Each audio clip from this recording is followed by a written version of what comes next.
आज हम एक बार फिर से सुपरवाइजर के सिलेबस के भाग 1 छत्तीसगढ़ महिला एवं बाल विकास से संबंधित योजनाएं और कार्यक्रम वाले सेक्शन की सुपरफास्ट तैयारी हेतु 50 महत्वपूर्ण प्रश्नोत्तर करेंट फैक्ट के साथ लाए हैं, जो आपके लिए बहुत ही उपयोगी होने वाली है। दोस्तों, इससे पहले हमने इस विषय के 6 वीडियो भाग 1 से भाग 6 तक आपके लिए चैनल के माध्यम से लाए थे, जिसमें शानदार 300 प्रश्नों का संग्रह है। अगर आप ये वीडियो नहीं देख पाए हैं तो डिस्क्रिप्शन में लिंक अवेलेबल है, उन्हें देख ले।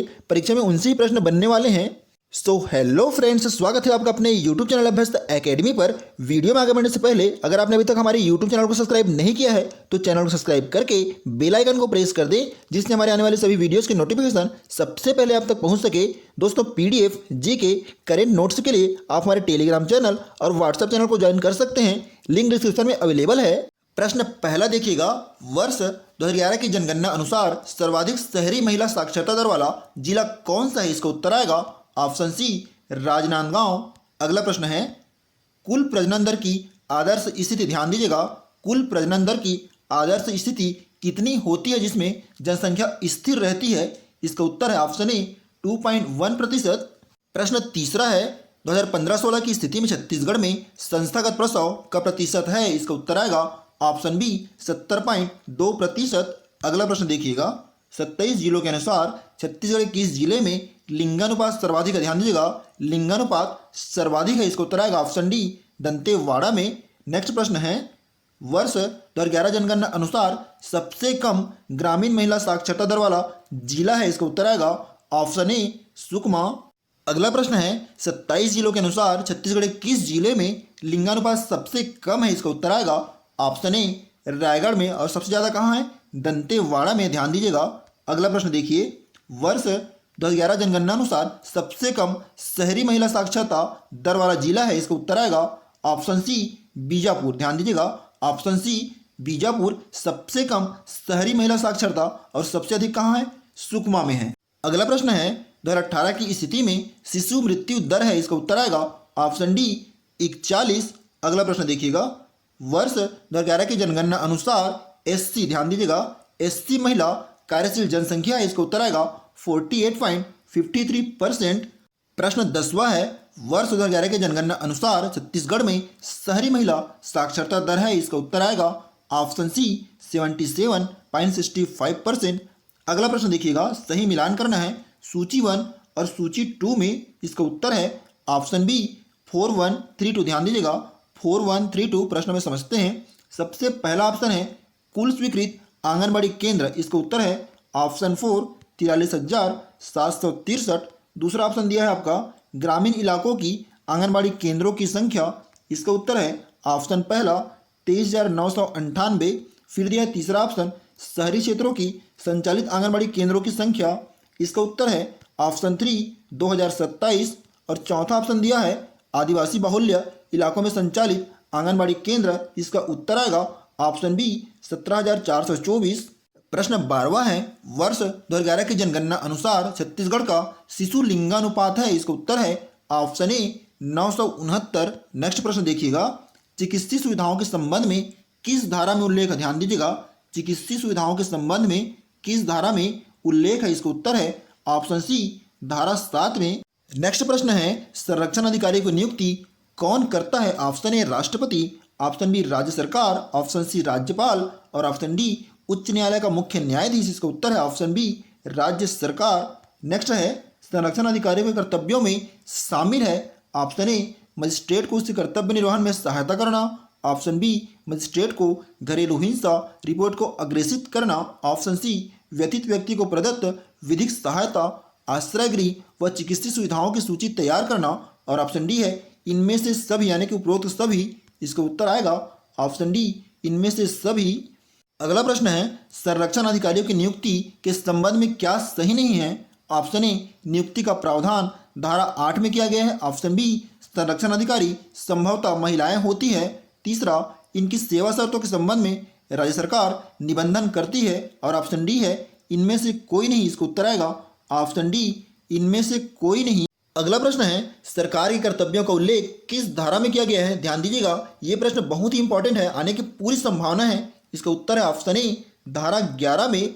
अगला प्रश्न देखिएगा, व्यथित व्यक्ति कौन है? तो व्यथित व्यक्ति घरेलू हिंसा से प्रभावित व्यक्ति व्यथित व्यक्ति है, इसका उत्तर आएगा ऑप्शन ए।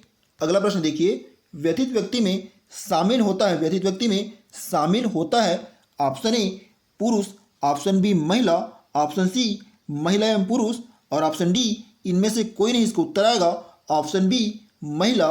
20वां प्रश्न है, बालक की श्रेणी में निम्न में से कौन शामिल नहीं है? ऑप्शन ए दत्तक बालक, ऑप्शन बी पोषित बालक, ऑप्शन सी सौतेला बालक और ऑप्शन डी 18 वर्ष से अधिक आयु का बालक। इसका उत्तर है ऑप्शन डी 18 वर्ष से अधिक आयु का बालक। नेक्स्ट देखिएगा, अभिरक्षा आदेश से अभिप्रेत है, ध्यान दीजिएगा, अभिरक्षा आदेश से अभिप्रेत है ऑप्शन ए मजिस्ट्रेट द्वारा जारी क्षतिपूर्ति आदेश, ऑप्शन बी मजिस्ट्रेट द्वारा जारी संरक्षण आदेश, ऑप्शन सी मजिस्ट्रेट द्वारा जारी अधिग्रहण आदेश और ऑप्शन डी इनमें से कोई नहीं, इसका उत्तर है ऑप्शन बी मजिस्ट्रेट द्वारा जारी संरक्षण आदेश। नेक्स्ट प्रश्न देखिएगा, प्रतिकर आदेश से क्या अभिप्राय है? एक एक प्रश्न इंपॉर्टेंट है, ध्यान दीजिएगा। प्रतिकर आदेश से क्या अभिप्राय है? इसका उत्तर है ऑप्शन ए मजिस्ट्रेट द्वारा जारी क्षतिपूर्ति आदेश। अगला प्रश्न देखिएगा, निम्न में से किसके द्वारा संरक्षण आदेश पारित किया जाता है? ये भी प्रश्न बहुत महत्वपूर्ण है, किसके द्वारा संरक्षण आदेश पारित किया जाता है? इसका उत्तर है ऑप्शन बी मजिस्ट्रेट द्वारा। अगला देखिएगा, धनी अनुतोष का आदेश किस धारा के तहत जारी किया जाता है? इसका उत्तर आएगा ऑप्शन सी धारा 20 के तहत। दोस्तों, इन प्रश्नों का आप 2 से 3 बार रिवीजन अवश्य करें, सिर्फ एक बार पढ़ने पर आपके लिए काफ़ी नहीं है। देखिए अगला प्रश्न, निम्न में से किन आधारों पर मजिस्ट्रेट संरक्षण आदेश जारी कर सकेगा? ये प्रश्न भी बहुत इंपॉर्टेंट है, किन आधारों पर मजिस्ट्रेट संरक्षण आदेश जारी कर सकेगा? ऑप्शन ए दिया है घरेलू हिंसा के किसी कार्य को करना, ऑप्शन बी घरेलू हिंसा के कार्यों की कारित करने में सहायता या दुष्प्रेरित करना, ऑप्शन सी व्यथित बालक के विद्यालय या अन्य स्थानों पर प्रवेश करना। इसका उत्तर है ऑप्शन डी उपयुक्त सभी। अगला प्रश्न है, निवास का आदेश किसके द्वारा जारी किया जाता है? इसका उत्तर है ऑप्शन बी मजिस्ट्रेट के द्वारा।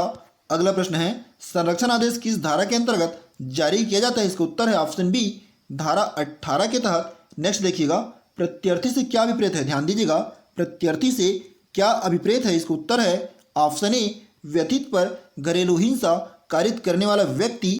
दोस्तों, ये जो टॉपिक है घरेलू हिंसा, इससे परीक्षा में प्रश्न आते ही हैं, तो आप बिल्कुल ध्यान से पढ़िएगा, समझिएगा। प्रश्न है, घरेलू हिंसा की प्रकृति में शामिल होती है ऑप्शन ए मामूली बातों व विवादों को बढ़ाना, ऑप्शन बी पारिवारिक विषयों में अभिव्यक्ति का अधिकार न होना, ऑप्शन सी सगे संबंधियों के समक्ष बार बार अपमान करना और ऑप्शन डी उपयुक्त में से सभी। इसका उत्तर आएगा ऑप्शन डी सभी। अगला प्रश्न देखिएगा, साझी गृहस्थी से क्या अभिप्रेत है? इसका उत्तर है ऑप्शन सी पति पत्नी के मध्य गृहस्थी। नेक्स्ट है, शारीरिक हिंसा की श्रेणी में शामिल है, ध्यान दीजिएगा, शारीरिक हिंसा की श्रेणी में शामिल है ऑप्शन ए दांत से काटना, ऑप्शन बी मुक्का मारना, ऑप्शन सी थप्पड़ मारना और ऑप्शन डी उपर्युक्त सभी। इसका उत्तर है ऑप्शन डी उपर्युक्त सभी। नेक्स्ट देखिएगा, घरेलू हिंसा की प्रकृति में शामिल नहीं होती है, कौन सा? घरेलू हिंसा की प्रकृति में शामिल नहीं होती है। इसका उत्तर है ऑप्शन ए विवाहेतर संबंधों का संदेह न करना।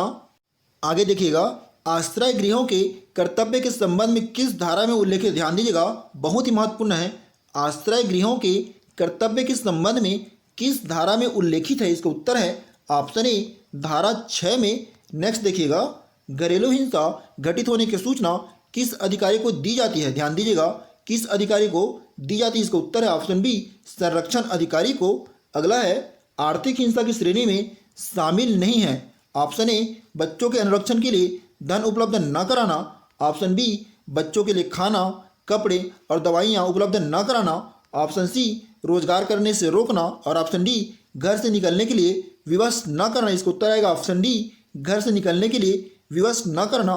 अगला प्रश्न है, घरेलू हिंसा की सूचना पर पुलिस अधिकारियों, सेवा प्रदाताओं और मजिस्ट्रेट का क्या कर्तव्य होगा? दोस्तों, ये सही प्रश्न आपको कठिन जरूर लग रहे होंगे, लेकिन प्रश्नों की परीक्षा में आने की पूरी संभावना है। इसका उत्तर हो जाएगा ऑप्शन डी उपयुक्त सभी। अगला प्रश्न देखिएगा, घरेलू हिंसा की प्रकृति में शामिल होती है ऑप्शन ए शारीरिक बल का प्रयोग, ऑप्शन बी अभद्र तथा अपमानित भाषा का प्रयोग, ऑप्शन सी कम बुद्धि तथा आत्महत्या करने हेतु उकसाना और ऑप्शन डी उपयुक्त में से सभी। इसका उत्तर आएगा ऑप्शन डी ये सभी।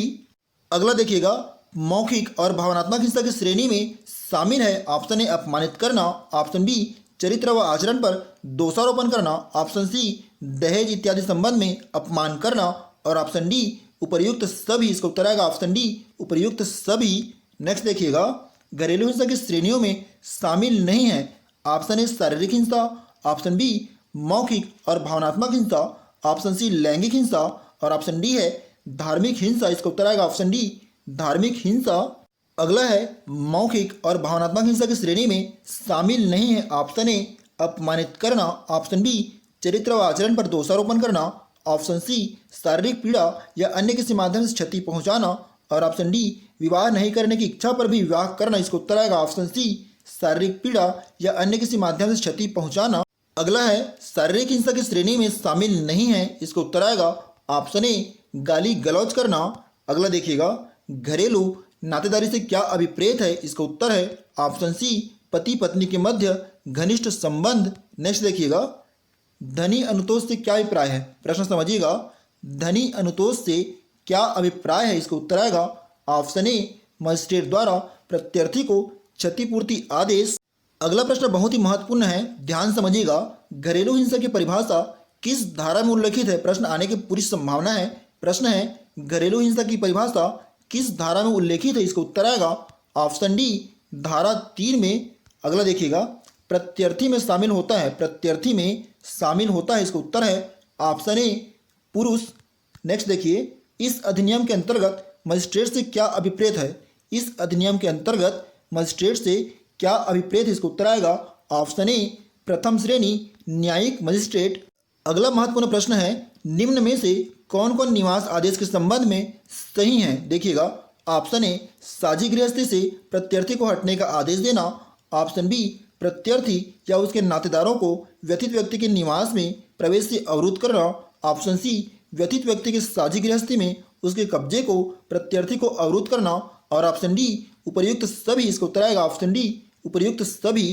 अगला प्रश्न देखिएगा, इस अधिनियम के धारा 22 के अंतर्गत घरेलू हिंसा घटित होने पर प्रत्यर्थी के विरुद्ध मजिस्ट्रेट कौन सा आदेश जारी करता है। इसका उत्तर है ऑप्शन ए प्रतिकर आदेश। नेक्स्ट प्रश्न है, धारा 27 के अंतर्गत वर्णित सक्षम न्यायालय के क्या अभिप्रेत हैं। ध्यान दीजिएगा, धारा 27 के अंतर्गत वर्णित सक्षम न्यायालय के क्या अभिप्रेत हैं। ऑप्शन ए व्यथित व्यक्ति की स्थायी या अस्थायी निवास का न्यायालय, ऑप्शन बी व्यथित व्यक्ति के कारोबार या नियोजन के स्थान का न्यायालय, ऑप्शन सी प्रत्यर्थी के कारोबार नियोजन या निवास स्थान का न्यायालय और ऑप्शन डी उपर्युक्त सभी। इसका उत्तर है ऑप्शन डी उपर्युक्त सभी। अगला प्रश्न है, इस अधिनियम के किस धारा के अंतर्गत कस्टडी आदेश जारी किया जाता है। इसका उत्तर है ऑप्शन सी धारा 21 के अंतर्गत। दोस्तों, इस वीडियो के जरिए हमने आपके सिलेबस के भाग 1 महिला एवं बाल विकास से संबंधित योजनाएं और कार्यक्रम वाले भाग से पूरे 50 प्रश्नोत्तर कंप्लीट कर लिए हैं, जो आपकी परीक्षा के दृष्टिकोण से बहुत ही महत्वपूर्ण है।